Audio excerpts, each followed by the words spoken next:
দেখো আজকের মেনু আমাদের যে লাল শাক, উচ্ছে ভাজা, এই যে উচ্ছে ভাজা, সজনে সজনে ডাঁটা দিয়ে চচ্চড়ি একটা, মাছের ঝোল, চাটনি। এই যে চাটনি। এই যে আজকে আমাদের দুপুরের খাওয়া। যে খেতে বসে পড়েছে দেখো লাল শাক দিয়ে, লাল শাক দিয়ে খেতে বসে পড়েছে। গেঞ্জিতে হলুদ লাগলো কী করে? গেঞ্জিতে হলুদ লাগলো কী করে? রান্না করলাম। এই যে লাল শাক নিয়েছি আমি, লাল শাক, উচ্ছে ভাজা, সজনে ডাঁটার চচ্চড়ি, মাছের ঝোল আর এই যে চাটনি। এই দিয়ে আমরা খাওয়া শুরু করেছি। দুপুরের খাওয়া আমাদের।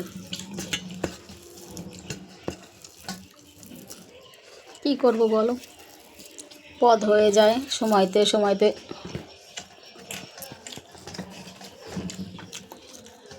গ্যাসের অভাব, এদিকে রান্না কত। সজনে ডাঁটাটা ইচ্ছে ছিল সর্ষে বাটা দিয়ে করব, কালকে করব, তো আবার করলাম না।